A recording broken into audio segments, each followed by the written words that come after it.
हरे कृष्णा। इससे पहले की कथाएं सुनने के लिए आप सबका बहुत बहुत धन्यवाद। आज सुनिए मार्गशीर्ष मास महात्म्य का 15वां अध्याय। और आज इस वीडियो के लास्ट में आप श्री अष्टलक्ष्मी स्तोत्र का हिंदी अनुवाद भी सुनेंगे। भगवान नारायण कहते हैं, नारद, एक दिन गोकुल में सती साध्वी नंदरानी यशोदा बालक को गोद में लिए घर के कामकाज में लगी हुई थी। उस समय गोकुल में बवंडर का रूप धारण करने वाला तृणावर्त आ रहा था। मन ही मन उसके आगमन की बात जानकर श्री हरि ने अपने शरीर का भार बढ़ा लिया। उस भार से पीड़ित होकर मैया यशोदा ने अपनी लाला को गोद से उतार दिया और खाट पर सुलाकर वे यमुना जी के किनारे चली गई। इसी बीच में वह बवंडर रूपधारी असुर वहां आ पहुंचा और उस बालक को लेकर घुमाता हुआ 100 योजन ऊपर जा पहुंचा। उसने वृक्षों की डालियां तोड़ दी और इतनी धूल उड़ाई कि गोकुल में अंधेरा छा गया। उस मायावी असुर ने तत्काल ये सब उत्पात किया। फिर वह स्वयं भी श्रीहरि के भार से आक्रांत होकर वहीं पृथ्वी पर गिर पड़ा। श्रीहरि अर्थात श्री कृष्ण का स्पर्श प्राप्त करके वह असुर भी फिर भगवत धाम को चला गया। अपने कर्मों का नाश करके सुंदर दिव्य रथ पर आरूढ़ होकर वह गोलोक में जा पहुंचा। वह पांड्य देश का राजा था और दुर्वासा के श्राप से असुर हो गया था। श्री कृष्ण के चरणों का स्पर्श पाकर उसने गोलोक धाम में स्थान प्राप्त कर लिया। हे मुने, बवंडर का रूप समाप्त होने पर भय से विवल गोपियों ने जब खोज की, तब बालक को शैया पर ना देखकर सभी लोग शोक से व्याकुल होकर भय से अपनी अपनी छाती पीटने लगे। सब लोग बालक श्री कृष्ण को वहां ना पाकर बड़े चिंतित हो गए। कुछ लोग तो मूर्छित हो गए और कितने ही फूट फूट कर रोने लगे। खोजते खोजते उन्हें वह बालक ब्रिज के भीतर फुलवारी में पड़ा हुआ दिखाई दिया। उसके सारे अंग धूल से धूसर हो गए थे। एक सरोवर के बाहरी तट पर जो पानी से भीगा हुआ था पड़ा हुआ वह बालक आकाश की ओर एकटक देखता और भय से कातर होकर बोलता था। नंद जी ने तुरंत ही उस बच्चे को उठाकर छाती से लगा लिया और उसका मुंह देख देखकर वे शोक से व्याकुल होकर रोने लगे। मैया यशोदा और रोहिणी भी शीघ्र ही उस बालक को देखकर रोने लगी और उसे गोद में लेकर बार बार उसका मुंह चूमने लगी।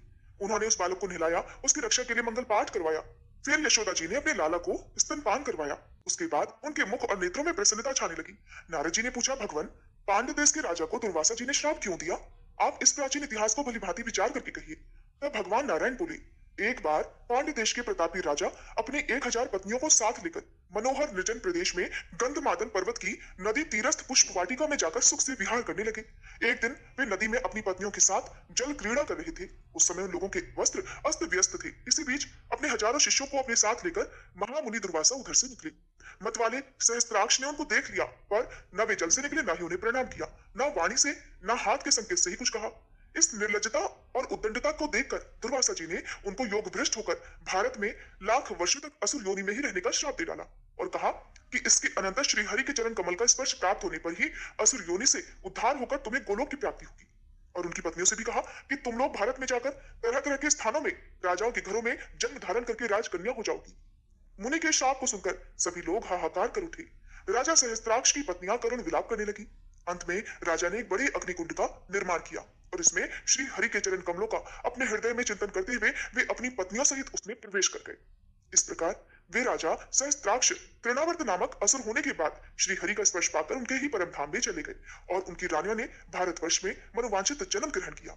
इस तरह श्रीहरि का ये सारा उत्तम महात्म्य कहा गया। साथ ही मुनिवर दुर्वासा के श्रापवश असुर योनि में पड़े हुए पांड्य नरेश के उद्धार का प्रसंग भी सुनाया गया।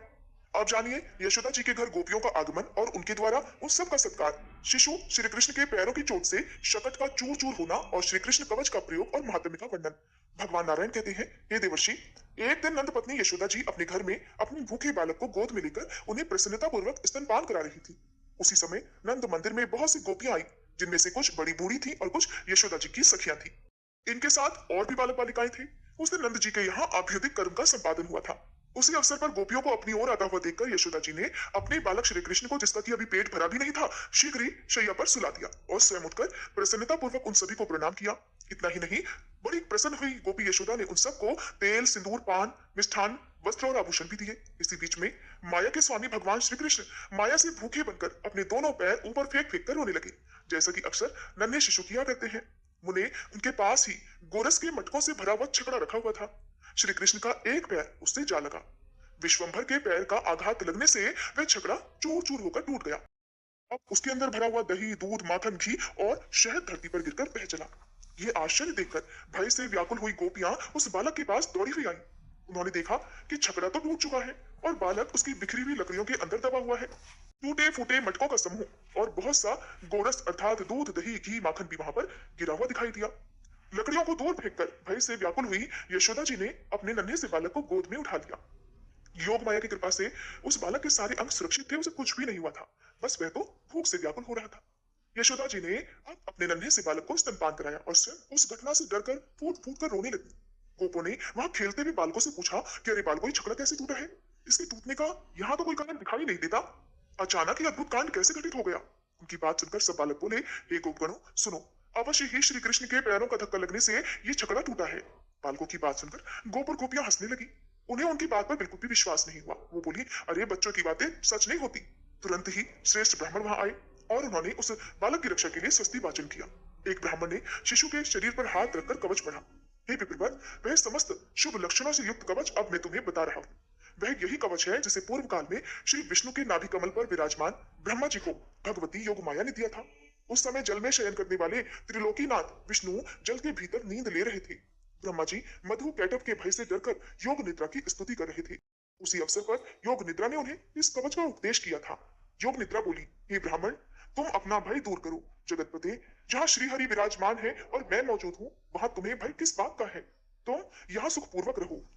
श्री हरि तुम्हारे मुख की रक्षा करे, मधुसूदन मस्तक की, श्री कृष्ण दोनों नेत्रों की और राधिकापति नासिका की रक्षा करे, माधव दोनों कानों की, कंठ की और कपाल की रक्षा करे, कपोल की गोविंद और केशों की स्वयं केशव रक्षा करे, ऋषिकेश अधरोष्ट की, गदाग्रज दंत पंक्ति की, रासेश्वर रसना की और भगवान वामन तालु की रक्षा करे, मुकुंद तुम्हारे वक्ष स्थल की रक्षा करे, दैत्यसूदन उदर का पालन करे, जनार्दन नाभि की और विष्णु तुम्हारी ठोड़ी की रक्षा करे, पुरुषोत्तम तुम्हारे दोनों नितंबों और गुह्य भाग की रक्षा करे, भगवान जानकीश्वर तुम्हारे घुटनों की सदा रक्षा करे, नरसिंह सर्वत्र संकट में दोनों हाथों की और कमलोद्धव वराह तुम्हारे दोनों चरणों की रक्षा करे, ऊपर नारायण और नीचे कमलापति तुम्हारी रक्षा करे, पूर्व दिशा में गोपाल तुम्हारा पालन करे, अग्निकोण में दश मुख हंता श्री राम तुम्हारी रक्षा करे, दक्षिण दिशा में वनमाली, नैऋत्य कोण में बैकुंठ और पश्चिम दिशा में सतपुरुषों की रक्षा करने वाले स्वयं वासुदेव तुम्हारा पालन करे, वायव्य कोण में अजन्मा विष्णु श्रवा श्री हरि सदा तुम्हारी रक्षा करे, उत्तर दिशा में कमलासन ब्रह्मा अपने तेज से सदा तुम्हारी रक्षा करे, ईशान कोण में ईश्वर रक्षा करे, शत्रुजित सर्वत्र पालन करे, जल थल और आकाश में तथा निद्रावस्था में श्री रघुनाथ जी रक्षा करे। हे ब्राह्मण, इस प्रकार परम अद्भुत कवच का वर्णन किया गया। पूर्व काल में मेरे स्मरण करने पर भगवान श्री कृष्ण ने कृपा पूर्वक मुझे इसका उपदेश दिया था। शुंभ के साथ जब निर्लक्ष्य, घोर और दारुण संग्राम चल रहा था, उस समय आकाश में खड़े होकर मैंने इस कवच की प्राप्ति मात्र से तत्काल उसे पराजित कर दिया था। इस कवच के प्रभाव से शुंभ धरती पर गिरा और मर गया। पहले सैकड़ों वर्षों तक भयंकर युद्ध करके जब शुंभ मर गया, तब कृपालु गोविंद आकाश में स्थित होकर कवच और माल्य देकर गोलोक को चले गए। मुने, इस प्रकार कल्पांतर का वृतांत कहा गया है। इस कवच के प्रभाव से कभी भी मन में भय नहीं होता। मैंने प्रत्येक कल्प में श्री हरि के साथ रहकर करोड़ों ब्रह्माओं को नष्ट होते देखा है। ऐसा कह कवच देकर देवी योग निद्रा अंतर ध्यान हो गई और कमलोद्धव ब्रह्मा भगवान विष्णु के नाभि कमल में निशंक भाव से बैठे रहे। जो भी इस उत्तम कवच को सोने के यंत्र में मढ़ाकर अपने कंठ या दाहिनी बाह में बांधता है, उसकी बुद्धि सदा शुद्ध रहती है और उसे विष, अग्नि, सर्प और शत्रुओं से कभी कोई भय नहीं होता। जल, थल और अंतरिक्ष में तथा निद्रावस्था में भगवान सदा उसकी रक्षा करते हैं। ब्राह्मण ने नंद शिशु के कंठ में वही कवच बांध दिया। इस प्रकार साक्षात श्री हरि ने अपना ही कवच अपने ही कंठ में धारण कर लिया। मुने, श्री हरि के इस कवच का संपूर्ण प्रभाव बताया गया। भगवान अनंत हैं, वे अपनी महिमा से कभी अपने भक्तों को च्युत नहीं करते। के प्रभाव की कहीं कोई तुलना नहीं है। हरे कृष्णा। आज के अध्याय में बस इतना ही। अब सुनिए स्तोत्र पाठ। श्री अष्टलक्ष्मी स्तोत्र का हिंदी में अर्थ। परम पूज्य गुरु जी श्री श्री पंडित रविशंकर जी ने इसकी व्याख्या बहुत ही सरल शब्दों में की है। जिस घर में भी नित्य प्रति माँ लक्ष्मी जी के 8 स्वरूपों का ध्यान और स्मरण किया जाता है, उस घर में कभी धन धान्य की कमी नहीं होती।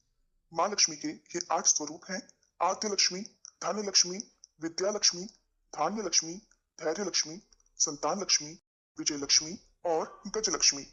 सुमनस वंदित सुंदरी माधवी चंद्र सहोदरी हेममये मुनिगण वंदित मोक्ष प्रदायनी मंजुल भाषिणी वेदनुते पंकज वासनी देव सुपूजित सद्गुण वर्षिणी शांतियुते। जय जय जय हे मधुसूदन कामिनी आद्य लक्ष्मी परिपालय माम।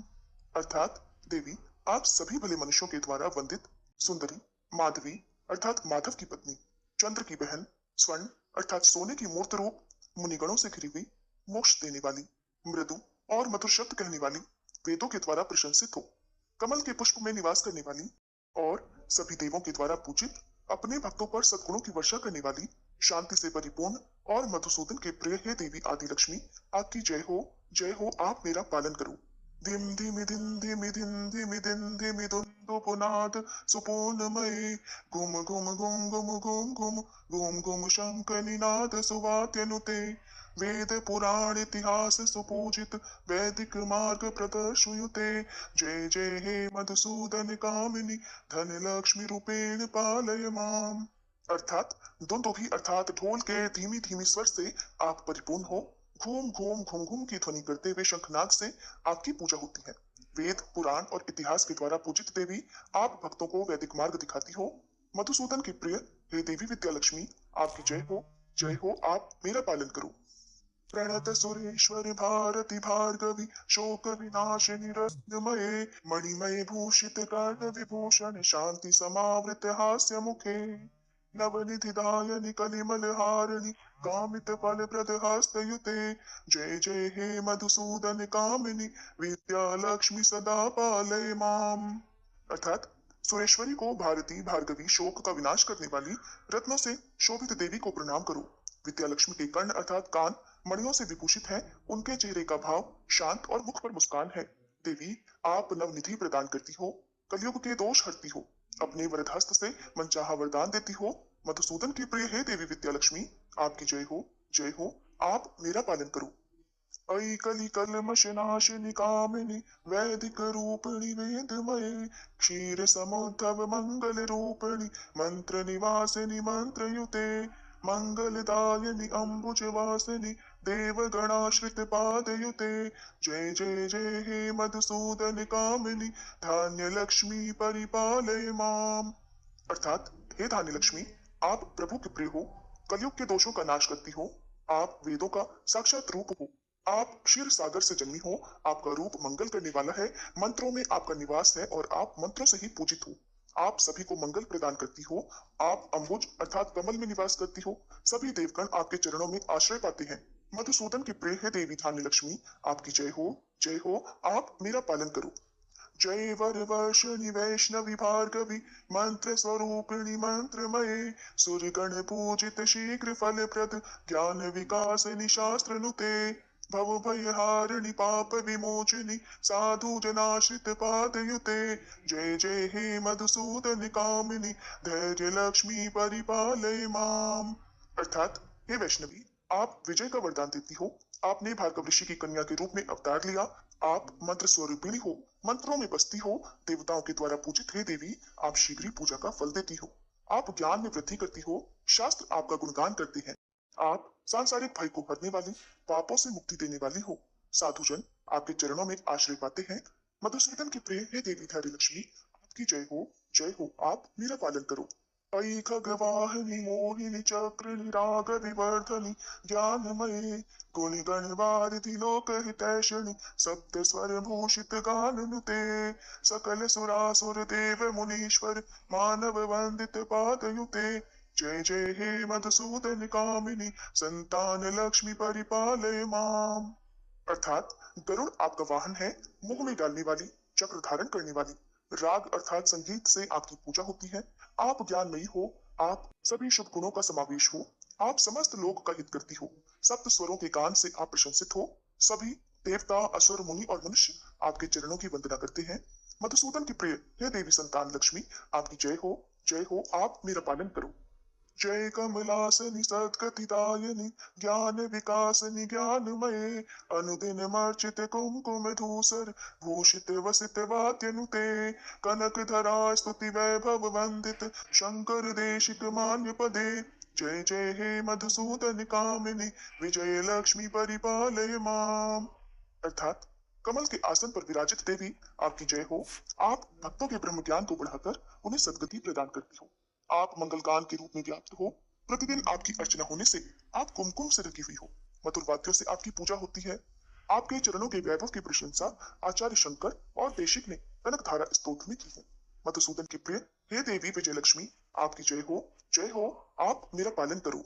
जय जय दुर्गति नाशिनी कामिनी सर्व फल प्रद शास्त्रमये रथ गज दुर्ग पदाति समावृत परिजन मंडित लोक नुते हरि हरि ब्रह्म सुपूजित सेवित ताप निवारणि पादयुते जय जय हे मधुसूदन कामिनी गज रूपेण लक्ष्मी परिपालय माम।